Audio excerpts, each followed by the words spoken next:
আকাশে উড়ন্ত বিমানের কেবিনে বসে যখন যাত্রীরা খাবার উপভোগ করেন তখন তাদের বেশিরভাগই হয়তো জানেন না এই একটি খাবার তাদের টেবিলে পৌঁছাতে কত দীর্ঘ প্রস্তুতি, কত ধাপ আর কত মানুষ পরিশ্রম করে যাচ্ছেন ঘন্টার পর ঘন্টা।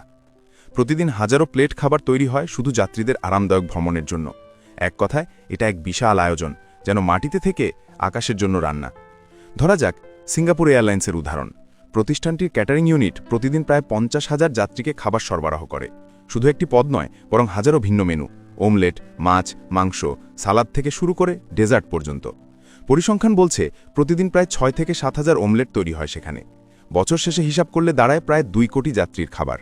এই বিপুল দায়িত্ব সামলায় শতাধিক প্রশিক্ষিত শেফ ও ক্যাটারিং বিশেষজ্ঞদের একটি টিম, যারা রান্না করেন 5 তারকা মানে। তবে বিমানবন্দরের এই রান্নাঘরগুলো সাধারণ কোনো রেস্টুরেন্ট নয়। এখানে সবকিছু চলে কঠোর নিয়মে। খাবার প্রস্তুতের আগে প্রতিটি উপকরণকে একাধিক ধাপে যাচাই করা হয়। মাছ, মাংস, শাকসবজি সবই আসে নির্দিষ্ট সাপ্লায়ার থেকে, যাদের প্রতিদিনের ডেলিভারি আগে থেকেই পরীক্ষা করা হয় নিরাপত্তা ও মানদণ্ড অনুযায়ী।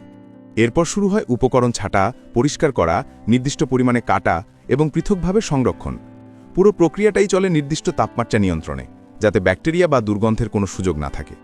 রান্না হয় আলাদা আলাদা জোনে। একপাশে তৈরি হচ্ছে ইউরোপিয়ান খাবার, অন্য পাশে এশিয়ান মেনু। প্রতিটি খাবারের রেসিপি নির্ধারিত থাকে আন্তর্জাতিক মান অনুযায়ী। শেফদের কাজ শুধু রান্না নয়, বরং প্রতিটি পদে সঠিক স্বাদ ও টেক্সচার নিশ্চিত করা, কারণ এই খাবার গরম করা, প্যাকিং করা এবং ফ্লাইটে পাঠানোর পরও যেন মান বজায় থাকে। যেসব খাবার রান্না শেষে সরাসরি পরিবেশনযোগ্য নয়, সেগুলো প্রিপ্যাকড বা আংশিক রান্না অবস্থায় পাঠানো হয়। বিমানে ওঠার আগে এগুলো বিশেষভাবে ঠান্ডা করা হয়, যাতে টেস্ট ও ফ্রেশনেস নষ্ট না হয়।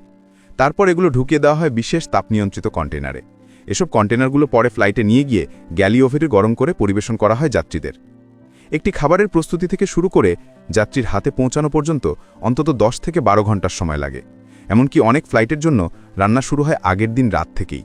সিঙ্গাপুর, দোহা, দুবাই, লন্ডন সব বড় এয়ারলাইন্সের জন্য আলাদা আলাদা রান্নাঘর পরিচালিত হয়, যেগুলোর কর্মীরা দিনরাত কাজ করেন আকাশের খাদ্যযোদ্ধা হয়ে।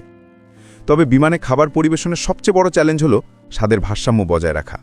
অনেকেই লক্ষ্য করেছেন আকাশে খাবারের স্বাদ কিছুটা ফ্ল্যাট বা নিঃস্বাদ লাগে। এর কারণ কিন্তু রান্নার নয়, বরং প্রকৃতির।